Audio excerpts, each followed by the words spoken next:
Graça e paz, amados de Deus. Você está no nosso Ponto Teológico. Estamos aí para mais um review. Rapaz, que obra, hein?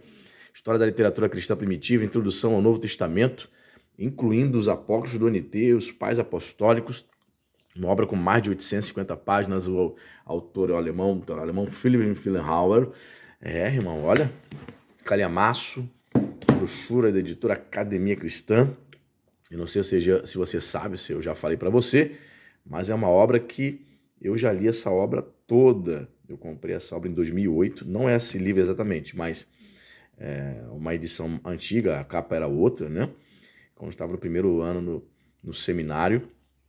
E aí, eu fui comprar alguns livros nesse último mês de agosto. Eu não sei se eu pedi errado, só sei que veio essa nova edição, né? Que é o mesmo conteúdo, só mudou a capa. Mas, enfim, chegou aí para mim. Então eu tenho uma edição com outra capa de 2008 e essa edição com essa capa bonita, nova aqui, né? Mais recente. Mas quero dizer para você que eu já li essa obra toda. Olha, que livraço, cara. Então, fique comigo até o final desse vídeo. Se você não me conhece, sou o pastor Nelson Porto. Estamos aqui nas internet da vida compartilhando conhecimento. Seja muito bem-vindo. Não é inscrito no canal, não? Rapaz, Deus está vendo isso. Tu assiste meus vídeos e não é inscrito. 2 segundos para você se inscrever, ó. 1, 2, pronto. Agora já faz parte da família Point. Tá certo? Deixe seu like, faça seu comentário aí, né? Para ajudar a engajar o canal. Tá certo? E, para você que não sabe, eu sou filiado da Amazon. Se você desejar, no final deste vídeo, se interessar por essa obra, desejar adquirir essa obra, eu vou deixar aqui o link da Amazon aqui dessa obra fixado nos comentários, tá certo? E se você deseja também fazer parte aí do nosso grupo do WhatsApp da família Point, que é um grupo aí onde a gente divulga os lançamentos, as promoções, eu vou deixar também fixado o Apoia-se aqui, o link do Apoia-se. Você vai se tornar nosso apoiador. Você vai entrar na plataforma do Apoia-se a partir de R$10 mensais. Você poderá estar abençoando o nosso canal, você vai ser um patrocinador, uma pessoa que está ajudando a gente. E eu vou colocar você no nosso grupo do WhatsApp da família Ponte, que não é grupo para debates teológicos, nada disso, mas um grupo para divulgação dos lançamentos, das novidades, das promoções, tá certo? Então vou deixar fixado aqui também, tá bom? Olha, rapaz, mais de 750 páginas. Tem uma palavra aqui de Johann Wegner, que é um professor luterano, né, lá do Sul, do Novo Testamento, Escola Superior de Teologia de São Leopoldo. Só ver um trechinho que ele fala aqui, ó. A publicação da obra de Philipp Finkenhauer, a história da literatura cristã primitiva, merece ser saudada com muita satisfação por parte da pesquisa bíblica, uma vez que vem suprir em boa hora uma lacuna existente na literatura introdutória ao cristianismo primitivo, publicada em português. A primeira novidade desta obra é que ela integra com muita maestria o estudo das formas literárias dos vários escritos canônicos e extracanônicos, a análise e identificação de sua origem histórica, bem como das características inerentes a cada escrito no tocante à sua autoria, data, composição, destinatários e teologia. Ou seja, Finkenhauer consegue conciliar em um só escrito estudos socioliterários formais com pesquisas históricas de autoria e conteúdo. Tem também uma palavra aqui do nosso querido Gerhard Tyson, professor do Novo Testamento da Universidade de Heidelberg. Para quem estuda teologia aí, acadêmica e conhece muito bem ele. Ele disse o seguinte aqui, ó: Philipp Finkenhauer apresenta toda a literatura cristã primitiva em seu processo de formação. Nisso elabora o conteúdo teológico dos escritos. Para ele, forma e conteúdo são inseparáveis. Seu trabalho só pode ser realmente avaliado quando se leva em conta que Rudolf Bultmann considerou uma história da literatura do cristianismo primitivo um empreendimento inviável por causa do caráter fragmentado das fontes. Em sua obra de mestre, Finkenhauer demonstrou que ela é sim possível. Tá certo? É possível. Quem foi o nosso querido autor? Finkenhauer, teólogo protestante, luterano, né? Exegeta, foi catedrático em Novo Testamento na Universidade de Bonn, na Alemanha, e uma grande autoridade na área da análise crítica dos evangelhos. Morreu em 77. Ou seja, no ano que eu nasci. Então essa edição aqui de 2015. É bom saber também, né, que a obra originalmente foi publicada, olha, há 49 anos atrás. Uma obra quase meio século, mas você fala, pastor, vale a pena? Sem dúvida, né? Porque é um tipo de obra que eu terminei de ler há alguns anos, claro, adquiri em 2008. A edição antiga minha, né, já está toda surradinha. Mas é aquela típica obra que dá vontade de você começar a ler de novo. Por quê? Ó? Olha só. Introdução, formas pré-literais. Isso aqui é fundamental para você entender o contexto do Novo Testamento. Essa introdução aqui fala sobre as formas pré-literárias, homologias, né? Homologias, mas a gente costuma usar o termo grego, homologias, fórmulas querigmáticas, pregação missionárias, textos litúrgicos, doxologias, o tipo de literatura, né? O tipo de formas literárias que você vai encontrar no Novo Testamento. Fórmulas culticas da ceia, liturgia da entrada da ceia do Senhor, celebração do batismo. Só essa introdução aqui, meu amigo, já te deixa bom. Já te deixa... Não te tira da ingenuidade dos estudos do NT, entendeu? Cantos, olha lá, são chamados hinos que você encontra dentro do Novo Testamento. Parênteses, em forma de parênteses, seriam textos de exortações, né, no Novo Testamento. Aí ele começa com Corpus Paulino, ele não começa com o Novo Testamento. Por quê? Que a maioria dos estudiosos começa com as epístolas de Paulo? Simplesmente porque as epístolas de Paulo são os textos mais antigos, são os documentos mais antigos do NT. Os evangelhos vieram posteriormente. Entendeu, meu amigo? As cartas antigas e cristãs primitivas, referente à cronologia da vida de Paulo. A primeira carta aos Tessalonicenses é consenso entre a maioria dos estudiosos que essa foi a primeira epístola a ser escrita. A segunda carta aos Tessalonicenses fala sobre a escatologia, a questão da autenticidade. A maioria dos estudiosos não crê que tenha sido Paulo, que tem escrito segunda aos Tessalonicenses. A carta aos Gálatas é considerada pelos estudiosos acadêmicos como uma carta, sim, de fato autêntica de Paulo. Vai falar sobre os destinatários, estrutura e particularidade, adversários de Paulo lá na igreja da Galácia. A primeira carta aos Coríntios, a segunda carta aos Coríntios. Só lembrando a você que se você deseja adquirir essa obra, o link da Amazon, né? Somos afiliados da Amazon, o link está fixado aqui. Se você adquirir através do nosso link, não é só livro não, pessoal. Qualquer coisa que você quiser adquirir, até mesmo uma caneta, comprando através do nosso link, você vai estar abençoando o nosso canal, tá certo? Está fixado aqui o link da Amazon nos comentários. A carta a Filemão. O que mais? Carta aos Romanos. Também considerado uma carta, a questão da integridade, o caráter literário e teológico, a questão da integridade. Também considerado uma carta paulina autêntica. A carta aos Colossenses, a falsa doutrina que está sendo combatida, as condições em que a carta foi escrita. Carta aos Efésios, conteúdo e estrutura, hipóteses concernentes aos destinatários, a questão da autenticidade, caráter literário, objetivo, eclesiástico e posição histórico-teológica. As cartas pastorais, pela maioria dos estudiosos, principalmente os alemães, você sabe, eles não consideram as pastorais cartas autênticas de Paulo. Primeira, segunda, Timóteo, Tito, né? Situação em que as cartas foram escritas. Tá vendo? As condições que foi dirigido o primeiro Timóteo, isso é interessante saber. Problema da missão na Espanha, de uma segunda prisão em Roma. Linguagem, estilo, o combate aos falsos mestres, a ordem da igreja, teologia religiosa, o caráter literário, data e local da redação das pastorais. Carta aos Hebreus. Hebreus, uma carta. Hebreus como discurso. Interessante esse tema, hein? Peculiaridade teológica, posição histórico-religiosa e teológica. Tá vendo? Os falsos evangelhos sinóticos e atos dos apóstolos. Aqui é o termo grego, o evangelion. Isso que é importante, cara, você se alfabetizar na internet, aí você encontra aulas gratuitas para você se alfabetizar no grego koiné. Senão você vai para uma obra dessa pesada, nível acadêmico, você vai ficar o tempo todo passando batido aí nos termos gregos, porque você ainda não aprendeu a ler. O Evangelion, o Evangelho e o Evangelho como livro.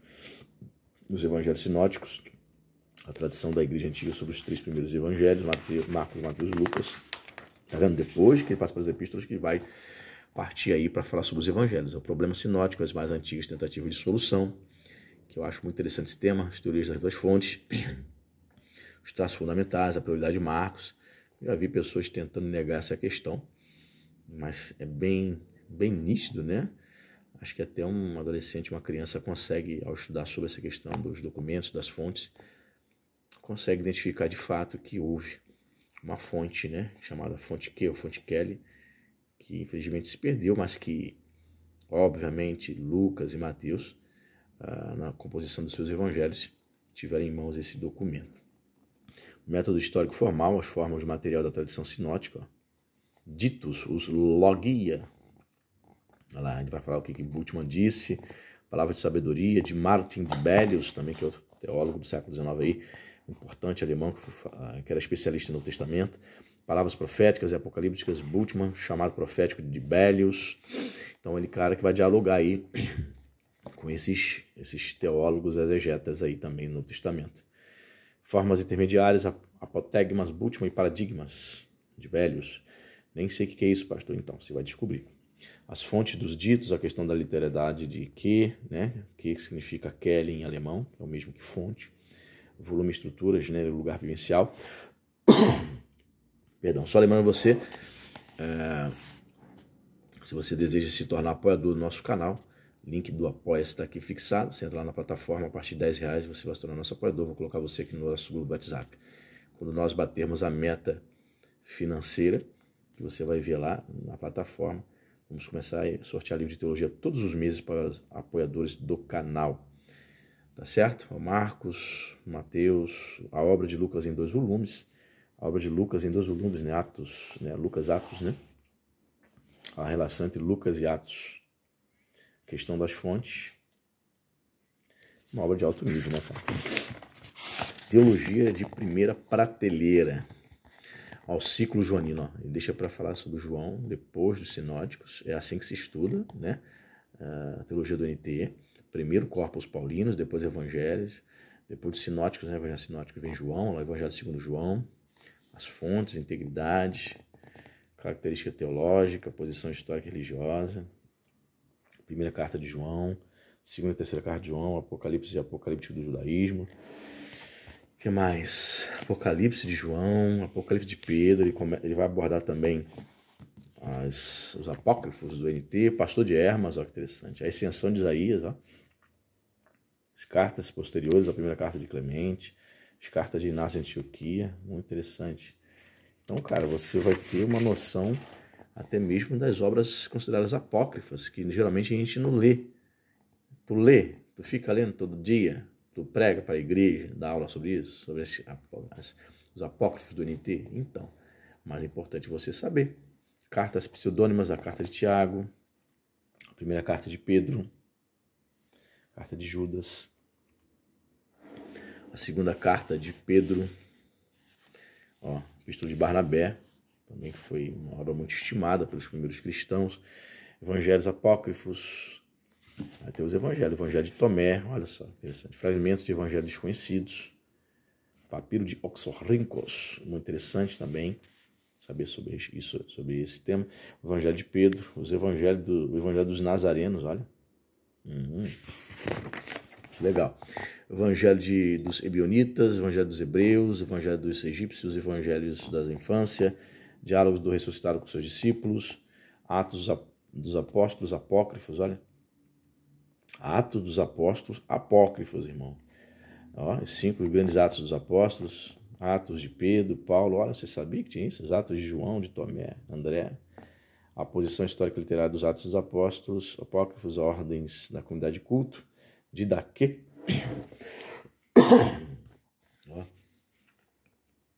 A chamada segunda carta de Clemente, o chamado Evangelho da Verdade, o final da literatura cristã primitiva, Pápias de Herápolis, alguns chamam de Papias, né? Ele colocou na grafia aqui, Pápias, interpretação dos ditos do Senhor, Gésipo, Hiponemata, tradição, notas biográficas do caráter literário, problema da formação do cânon. Então ele termina aí falando sobre essa questão, estágio atual da discussão. Bem, ele vai concluir isso nos anos 70, né? Meados dos anos 70, óbvio, para você entender como é que está o estágio atual da discussão sobre essas questões do cânon, você precisa ler autores também autores mais atuais, né? Contemporâneos mais atuais. Eu deixei separado aqui um trecho onde ele vai falar sobre a fonte Quelle, né? Cadê? Deixa eu ver. Então, a teoria das duas fontes. Traços fundamentais. Olha lá, Q de Quelle, fonte em alemão. Tá vendo? Prioridade de Marcos. né? Mas eu vou ler esse trecho aqui, ó. Esse trecho aqui, ó. A fonte dos ditos, chamada fonte Kelly. Diz o seguinte: para a segunda tese da teoria das duas fontes, a existência de Kelly são decisivas as seguintes observações. Mateus e Lucas contêm numerosas passagens comuns, além do material de Marcos. Na maioria, trechos de discursos que revelam tantas concordâncias no teor e na ordem que deve haver uma relação íntima entre eles. As tentativas de interpretar essa relação como dependência de Mateus e Lucas, ou de Lucas de Mateus, caem por terra, embora a última tentativa seja feita reiteradamente, pois essas perícopes comuns encontram-se cada vez em lugares totalmente diferentes, e suas diferenças nas formações simplesmente não podem ser explicadas como reformulação da verdade de Lucas por Mateus ou vice-versa. Em contrapartida, a suposição de que Mateus e Lucas recorreram, independentemente um do outro, a uma fonte comum, corresponde melhor aos fatos. Essa suposição é apoiada pela observação de que, ocasionalmente, Mateus e Lucas trazem o mesmo dito duas vezes, uma vez como elemento integrante de um contexto de Marcos, por eles assumido, e depois num contexto bem diferente. Tais duplicidade demonstra que Mateus e Lucas usaram, além de Marcos, ainda outra fonte. Isso é bem óbvio, bem claro. Por causa de seu conteúdo, ditos e palavras de Jesus, além de alguns ditos do Batista, ela é chamada de fonte de discursos e ditos, logia, né? Ditos, a qual, desde o final do século XIX, é designado como sinal Q de Kelly, fonte. Entendeu? Isso é muito interessante você estudar sobre isso, cara. É um tema muito empolgante. Eu acho muito legal estudar sobre a questão da literatura, né? Chamada crítica da redação, crítica da forma, né? Crítica não no sentido pejorativo da palavra, pessoal. Crítica, dentro da academia, significa análise. Não é crítica de falar mal, é crítica de analisar as formas, a literalidade, né? O contexto social, teológico, estágios prévios de Kelly, seu caráter escrito. Aí você pode parar o vídeo, se assim você desejar, para ler trechos, né? Relação de Marcos e Kelly, ó. Interessante. Pois é, né? Tem tantas coisas aqui que eu já li há muitos anos atrás, tantas coisas que eu já esqueci, óbvio, né? 16 anos que eu adquiri essa obra, né? Uma capa ainda diferente. Modificações, antíteses. E é isso, pessoal. Acho que deu para mostrar um trechinho aí, né? Uma obra de peso, cara. Uma obra de peso. Como costumo dizer, é teologia, método histórico formal, é teologia de primeira prateleira. Princípios para o método histórico formal. Ó. Você pode parar o vídeo. É o tipo de obra que, por exemplo, eu li há 16 anos atrás, né? Típica obra que, se eu for ler novamente, vai acrescentar bastante, porque umas coisas a gente passa batido, né? Esquece. Uma segunda leitura anos depois, com a bagagem adquirida ao longo dos anos, né? A leitura se torna muito mais proveitosa. Coisas que a gente não entendeu na primeira leitura, né? Se torna mais clara. E é isso aí, pessoal. Diz para mim aí, diga para mim se está no seu radar, que obra sensacional. Introdução ao Novo Testamento, Philem-Hall, a história da literatura cristã primitiva. Introdução ao Novo Testamento, incluindo os apócrifos do NT, os pais apostólicos, mais de 850 páginas, capa brochura. Diz para mim se está no seu radar, e caso você queira adquirir, é só você adquirir aqui através do nosso link, tá certo? Deus abençoe e até a próxima.